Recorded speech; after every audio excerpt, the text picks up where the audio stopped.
ఇక్కడ నిజామాబాద్లో ఉన్నాము ఒక 2-3 నెలలు. అంటే వీడియోలు ఉన్నన్ని రోజులు ఉండి నేను వీడియోలు చేసుకొని వస్తుంటే అమ్మాయి రూమ్లో ఉంటుండే, కంటెంట్ రాస్తుండే.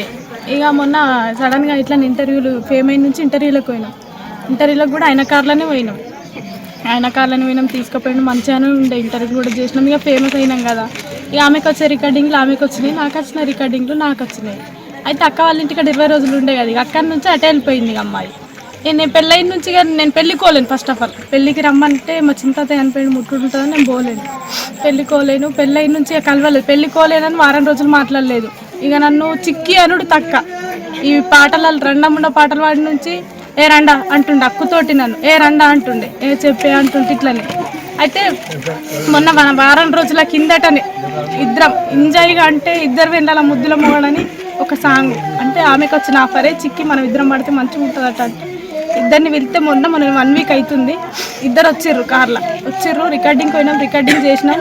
అప్పుడు కూడా అడిగిన, డ్రెస్సులు తీసుకుపోలేదు కదా, డ్రెస్సులు కొనుక్కున్నావా అని.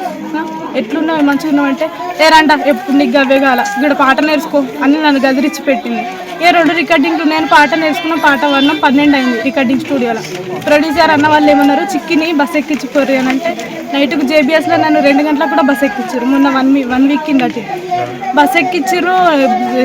ఇక గట్టిగా దూరం పోయినాక కూడా గట్టిగా వచ్చి హగ్ చేసుకున్నది నన్ను. అంటే పెళ్ళైన నుంచి కలవలేము కదా, పెళ్ళైన నుంచి అంటే ఇన్ని రోజులు దగ్గర ఉంటుంటే కానీ పెళ్ళైన నుంచి కలవలేదు నేను. బాగా రోజుల తర్వాత అని వచ్చి పోయేది బాగా చెప్పి ఒక్కసారి హగ్ చేసుకొని పోయింది.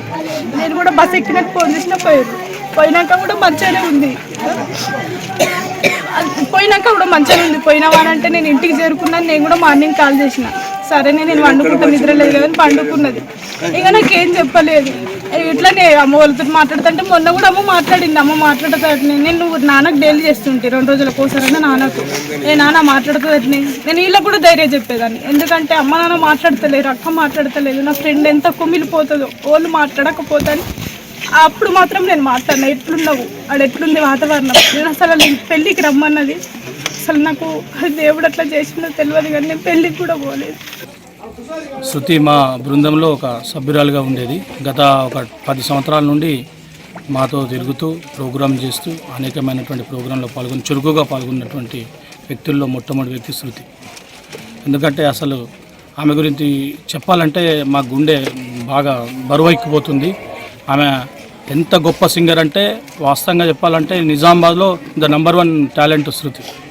ఆమె 9తో పరిచయం అయినప్పుడు మేము అలా ఇక్కడ చింతకుంటలో ఒక ప్రోగ్రామ్ పర్పస్ వెళ్ళినప్పుడు నేను నా మిత్రుడు రాజు ఇద్దరం కలిసి వెళ్ళినప్పుడు వీళ్ళ పాట పాడుతుంటే చాలా మంగ్లీ లెక్క పాడుతున్నాం అమ్మ అని చెప్పేసి మేమిద్దరం కూడా కలిసి ఈ అమ్మాయి మనకు నిజామాబాద్లో ఒక మంచి స్టార్ అవుతుంది, మంచి గొంతుగా ఇట్లాంటి గొంతును మనం బయటకు తీసుకురావాలన్న ఉద్దేశంతో ఆ అమ్మాయిని మేము బయటకు తీసుకొచ్చినాం. కానీ ఇట్లా అవుతుందని చెప్పేసి మేము అసలు అనుకోలేము. సో అది చాలా మంచి మనస్తత్వం ఉన్న అమ్మాయి, చాలా మళ్ళీ ఎంత అంటే కడగ మాట్లాడుతుంది అమ్మాయి. ఏది ఉన్నా కానీ ఫేస్ టు ఫేస్ మాట్లాడుతుంది అమ్మాయి. గత ఒక దుర్గామాత ప్రోగ్రాంలో కూడా ఈ ఊర్లో ప్రోగ్రామ్ చేసినాం, ఆ లాస్ట్ ప్రోగ్రామ్. దీని తర్వాత ఇంకొక ప్రోగ్రామ్తో ఆమెతో లాస్ట్. ఆ ప్రోగ్రాంలో కూడా నేను ఊరోళ్ళకి చెప్పిన, నెక్స్ట్ కాబోయే మన తెలంగాణ స్టార్లలో ఈమె కూడా ఒక స్టార్, మీరు అందరూ ఈమెని ఆహ్వానించాలి అందరూ అని చెప్పేసి వాళ్ళ అయ్యకు కూడా వేదిక మీద పిలిచి మేము సన్మానం చేసినాం. అంత గొప్పగా ఇటు పాటనే కాదు, ఇటు పాట ఇటు ఆట ఒక్కతే నడిపేటువంటి సత్తా ఉన్న శృతి అమ్మాయి ఇన్స్టాగ్రామ్లో దయాకర్ అనే అబ్బాయిని లవ్ చేసింది అన్నది. 6 నెలలకు నాకు చెప్తే నేను చూసినక్కడ చెప్తా అని చెప్పి నేను చెప్పిన అమ్మాయి సరేనా అన్నది. నేను ఇంటికి పోయినా, నా పెద్దల్లుడు నేను ఇంటికి పోయి చూసి మాట్లాడి వచ్చినాం. మరో తర్వాత ఒకరోజు పోయినాం మాట్లాడేందుకు. కట్నం విషయంలో మాట్లాడితే రాలకు నాకు హరాకుండే వెళ్ళి వచ్చినాం. 4 తులాలు బంగారు పెడతా, ఫోన్ల మీద 4 తులాలు బంగారు పెడతా, పిల్లవాడికి తులం పెడతా అని చెప్పి అనగానే సరే అన్నారు. సరే అనగానే అమ్మాయి వాళ్ళ ఇంటికి పోయింది.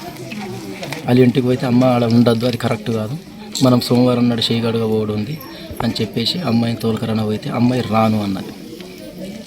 రాను అనగానే నేను వెళ్ళి వచ్చేసిన. వెళ్ళి రాగానే ఇటు తమ్ముడు చనిపోయాను, నా ఆయనకోడు. అదే బాధలో మేము ఉన్నాం. 27వ తారీఖు పెళ్లి చేసేసుకున్నారు.